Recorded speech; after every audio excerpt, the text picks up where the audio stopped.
Have you ever walked into a room full of people and felt like you were the only one speaking a completely different language? Not literally, of course, but something deeper, something that made you wonder if your brain was wired differently from everyone else's. What if I told you that feeling might not be paranoia or insecurity, but actually evidence of something remarkable about how your mind operates? There's a psychological phenomenon that most people have never heard of, yet it affects roughly 2% of the population. It's not a disorder, it's not a disability, and it's certainly not something to be ashamed of. In fact, it might be one of the most valuable cognitive patterns humanity has ever produced. But here's the catch: if you have it, you've probably spent most of your life feeling like an alien trying to communicate with a species that just doesn't get you. Today, we're going to dive deep into the hidden architecture of minds that operate on frequencies most people can't even detect. We'll explore why some individuals seem to process reality through a completely different lens, why their insights often sound like they're coming from another dimension, and why these same people often feel profoundly isolated despite being surrounded by others. But before we begin, I want you to do something. Think back to the last conversation you had where you tried to explain something important to someone, and they just stared at you with that blank look. You know, the one look that says, "I have no idea what you're talking about, and I'm not sure you do either." If that scenario feels painfully familiar, you're going to want to pay very close attention to what comes next. The human mind is far more mysterious than we give it credit for. We like to think we understand how thinking works, how people process information, how consciousness operates. But the truth is, we're barely scratching the surface. What we do know is that certain minds operate in ways that are fundamentally different from the majority. These aren't just smart people we're talking about. Intelligence is relatively common. These are individuals whose consciousness seems to function in dimensions that most people can't even perceive, let alone understand. Imagine for a moment that your mind is like a radio receiver. Most people are tuned to one or two stations. They can pick up the basic signals of everyday communication, process straightforward information, and navigate social interactions without too much complexity. But what if your receiver was built differently? What if it could pick up dozens of stations simultaneously, processing multiple layers of meaning, emotional undertones, historical context, and future implications all at the same time? This isn't science fiction. This is the reality for a small percentage of individuals who possess what psychologists call extraordinary pattern recognition combined with intuitive depth processing. When these people engage with the world, they're not just seeing what's happening on the surface, they're simultaneously processing the emotional undercurrents, the psychological implications, the symbolic meanings, and the broader patterns that connect everything together. Let me give you a concrete example. When most people watch a movie, they follow the plot, connect with the characters, and enjoy the experience. But individuals with this cognitive pattern are doing something entirely different. They're predicting plot twists not because of obvious clues, but because they can sense the underlying narrative structure. They're reading the emotional subtleties in actors' performances that others miss completely. They're seeing the archetypal patterns playing out beneath the surface story. They're essentially experiencing multiple movies simultaneously, the literal one everyone else sees, and several deeper layers of meaning that remain invisible to the majority. Now, you might be thinking, that sounds exhausting, and you'd be absolutely right. One of the most challenging aspects of having this type of mind is that you can't turn it off. You can't choose to see just the surface level of things. Your brain automatically processes multiple dimensions of reality whether you want it to or not. This is why individuals with this cognitive pattern often feel overwhelmed in social situations, why they need more alone time to recharge, and why they sometimes note things about people that even those people don't know about themselves. But here's where it gets really interesting. This ability to process reality in layers isn't just about social situations or entertainment. It extends to how these individuals approach problems, make decisions, and understand the world around them.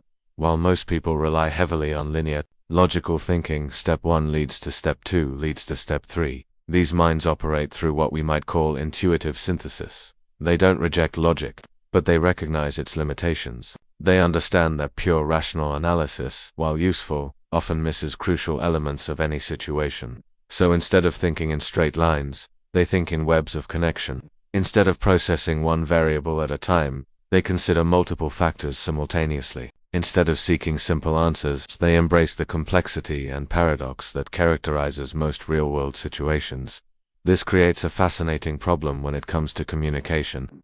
Imagine trying to explain a symphony to someone who can only hear individual notes. That's what it's like for these individuals when they try to share their insights with others. They're not just conveying information, they're trying to transmit entire conceptual frameworks, emotional textures, and multi-layered understandings. But most people are only equipped to receive literal, surface-level communication. The result is often frustration on both sides. The individual with this cognitive pattern feels misunderstood and isolated. The people they're trying to communicate with feel confused and sometimes even threatened by insights that seem to come from nowhere. It's like trying to have a conversation between someone speaking in high definition color and someone who can only see in black and white. This communication gap often leads to what psychologists call existential loneliness. It's not the loneliness of having no one around. It's the profound isolation of feeling like no one can truly understand your inner world. These individuals can be surrounded by people and still feel like they're the only person of their species on the planet. They can have meaningful relationships and still carry a deep sense of being fundamentally alone in how they experience reality. But perhaps the most fascinating aspect of this cognitive pattern is how it relates to authenticity and social interaction. Most people navigate social situations by reading surface-level cues of what people say, how they present themselves, the roles they're playing in any given moment. But individuals with this type of mind see through social masks almost effortlessly. They don't just notice when someone is being inauthentic. They can see the specific ways people protect themselves, the fears driving their behavior, and the genuine person hiding beneath the social costume. They can read micro-expressions, notice incongruences between words and body language, and sense emotional undercurrents that others miss entirely. It's like having X-ray vision for human psychology. This ability is both a gift and a burden. On one hand, it allows for incredibly deep empathy and understanding. These individuals often become natural confidants because they can see past people's defenses to their authentic selves. They understand not just what people are doing, but why they're doing it and what they're really trying to communicate beneath their words and actions. On the other hand, it can be exhausting and isolating. Imagine going to a party where you can see that half the people are performing versions of themselves rather than being genuine, where you can sense the insecurities and fears that drive most social interactions, where you're constantly aware of the gap between what people are saying and what they actually mean. It's like being the only sober person at a party where everyone else is drunk. You can see clearly what's really happening, but you can't fully participate in the collective illusion. This is why many individuals with this cognitive pattern prefer one-on-one conversations to group dynamics, written communication where they can craft their thoughts carefully, or creative expression as a way to convey what words cannot capture. They often find that silence feels easier than trying to translate their inner world into language that others can understand.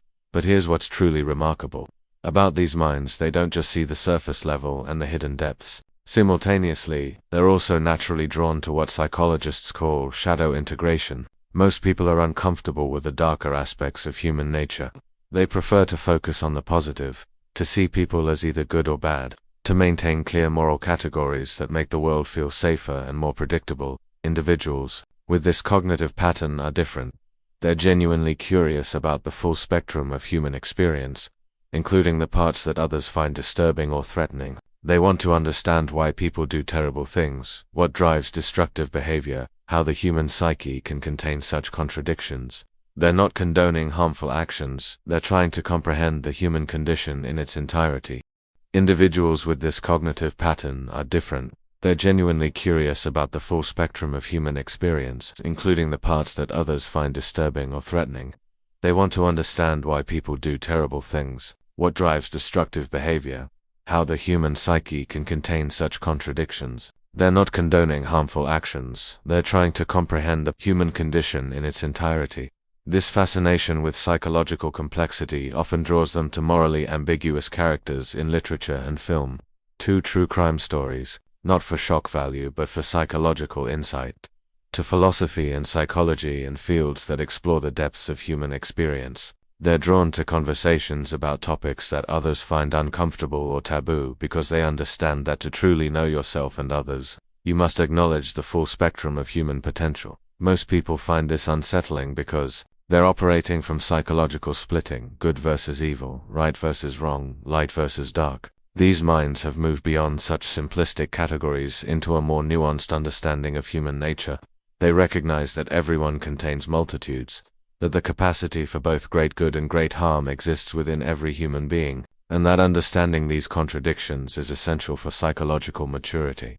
This brings us to perhaps the most defining characteristic of this cognitive pattern, an irresistible attraction to transformation. While most people seek stability, predictability, and comfort, these minds crave the chaos of fundamental change. They're not afraid of psychological death and rebirth because they understand that this is how authentic growth occurs. They're not just interested in self-improvement or making small adjustments to their lives. They feel called to completely transform who they are, to break down and rebuild themselves, to challenge their most fundamental assumptions about reality. They're drawn to experiences that others would avoid, naturally seeking out challenges that force growth, feeling restless when life becomes too comfortable or predictable. This isn't masochism or instability, it's a deep understanding that transformation is not something that happens to you, but something you actively participate in as a co-creator of your own becoming. They recognize that crisis often precedes breakthrough, that the most terrifying thing is to accept oneself completely, and that this acceptance and transformation is perhaps the fundamental purpose of human existence. Now, you might be wondering why I'm describing all of this in such detail. What's the point of understanding this cognitive pattern? Is it just intellectual curiosity, or is there something more important at stake here? The truth is, individuals with this type of mind often play a crucial role in human society, even when they feel completely misunderstood and isolated. They serve as bridges between the conscious and unconscious worlds, translators of symbolic language, catalysts for transformation in others. Their ability to see patterns others miss, to perceive reality in layers, to understand the shadow aspects of human nature, and to embrace fundamental change makes them essential for the evolution of human consciousness. But here's the challenge.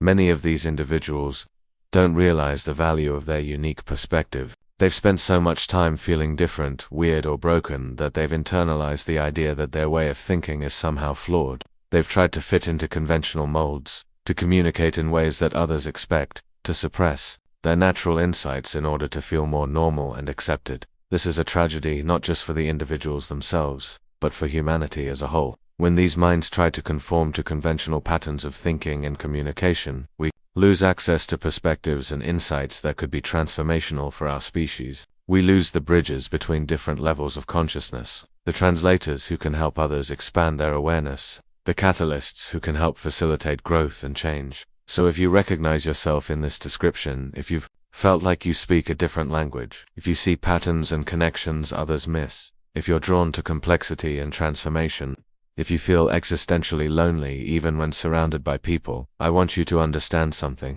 important. You're not broken, you're not weird in any negative sense. You're not too complicated or too deep or too much. You're operating at a frequency that invites others to expand their own consciousness. You're evolved, not defective. You're a bridge, not an island. Your different perspective isn't a barrier to connection, it's a doorway to deeper understanding for anyone ready to step through it. But this doesn't mean the path is easy. Living with this type of mind in a world that largely operates on different principles can be profoundly challenging. You'll often feel misunderstood. You'll frequently have to choose between authenticity and acceptance. You'll sometimes question whether there's something wrong with you when the problem is actually that you're operating at a level of complexity that others haven't yet accessed.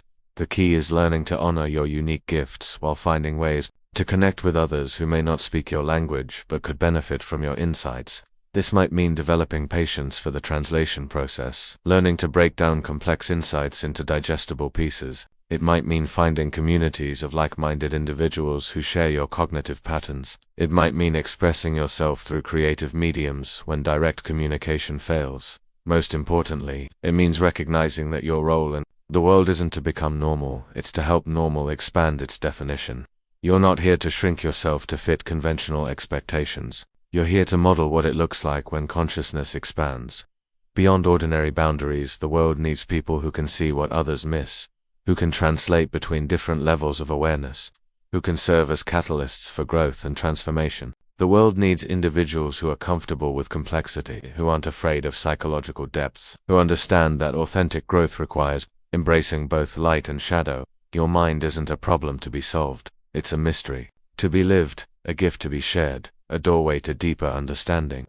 The question isn't whether you have one of these rare cognitive patterns. If you've resonated with this description, you probably do. The question is what you'll do with this understanding. How will you honor the unique gift of your consciousness? How will you find ways to share your insights without losing yourself in the translation? How will you connect with others while remaining true to your authentic way of processing reality?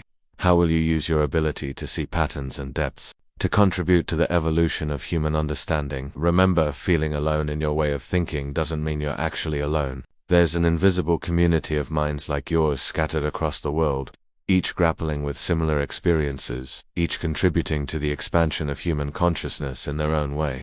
You're part of something larger than yourself, even when it feels like you're the only one who sees the world the way you do. The journey of understanding yourself and sharing your unique gifts with the world is not a destination, it's an ongoing process of becoming. It's about learning to trust your perceptions even when others don't understand them, developing the courage to speak your truth even when it sounds strange to conventional ears, and finding the balance between honoring your authentic self and building bridges to others. Your different mind isn't a burden to bear, it's a gift to celebrate and share. The world is waiting for what you have to offer, even if it doesn't yet know how to ask for it. Your role is to keep being authentically yourself while gently inviting others to expand their own possibilities for perception and understanding. Welcome to the community of minds that see beyond the ordinary. Welcome to the responsibility and privilege of serving as a bridge between worlds. Welcome to the ongoing adventure of discovering just how far human consciousness can expand when it's given permission to be fully itself. The journey is just beginning, and the world needs exactly what you have to offer.